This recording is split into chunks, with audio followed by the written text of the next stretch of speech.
want to bring on the oppressed people's nation right now. Come on now. Mr. Ramone Lemon!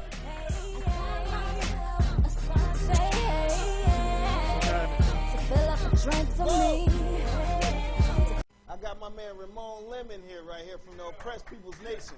That's what's going on with y'all tonight. Man, you know, when I first met these guys were sending a lot of information to me on MySpace, man. Every time I turn around, it was a new clip, but it was deep and interesting, man. You know, they would show video clips of people hanging from the tree, police brutality, and I knew these guys were on to something. But to be on it at the age that they are, young guys, man. You got the new Black Panther Party and all that. That's the older guys. But you got these guys right here. The oppressed people's nation. What's up, Ramone? What's going on, Mr. Big Homie? First of all, people want to know what exactly is the oppressed people's nation and what do you stand for? I mean, oppressed people's nation is, you know, we stand up for, you know, we feed homeless people. We have youth programs to talk for the young kids out here to get them to stay out the streets, you know, try to get them on something positive instead of negative, you know.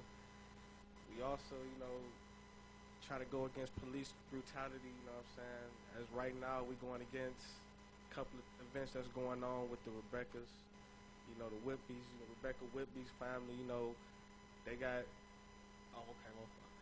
they got beat up by the cops, you know what I'm saying? And when they didn't get no charges filed on them, but when they filed a complaint, the cops filed charges on them, you know what I'm saying? And now they facing up 51 years in prison, you know what I'm saying? So we trying to stand behind them, other with black on black, you know what I mean?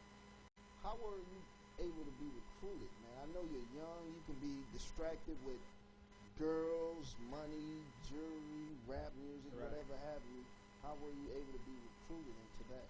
Well, I mean, it wasn't so much as far as being recruited. It was just, this was just a couple of dudes that was in the street that was being young, you know, by me being the youngest out the crew, you know what I'm saying? I seen, you know, got an example of what was going on, and, you know, it just turned my whole life around, because when I got back from Houston, Texas, I lost one of my closest friends, you know, and since then, from the whole year, I lost 4 close friends, including one of my friends that stayed around this area right here. Wow. You know what I'm saying? So that was a straight eye-opener for me, you know what I'm saying?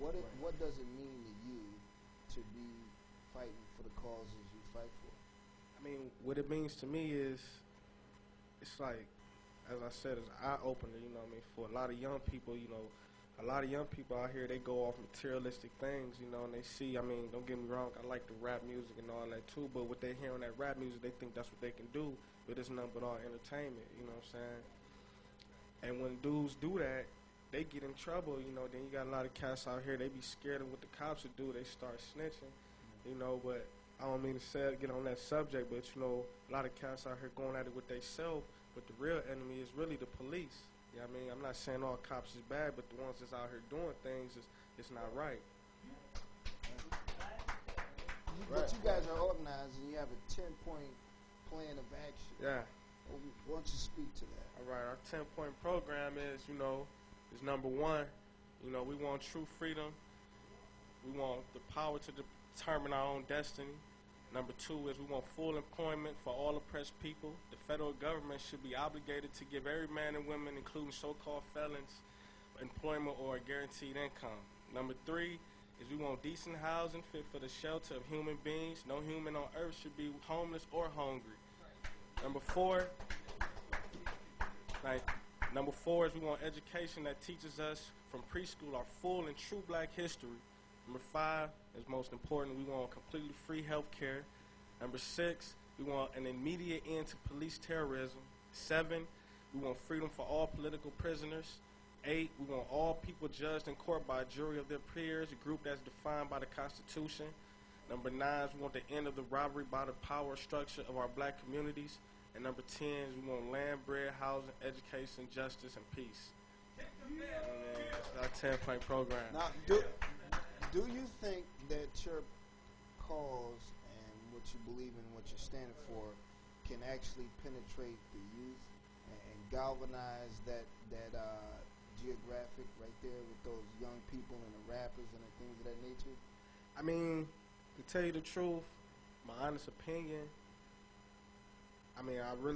it's already, like, everybody already out here brainwashed and tricked, you know what I mean? That's just how I see it. You know, but I mean, I feel is if you got 100% and only 25% of that 100% listens, you should run with that.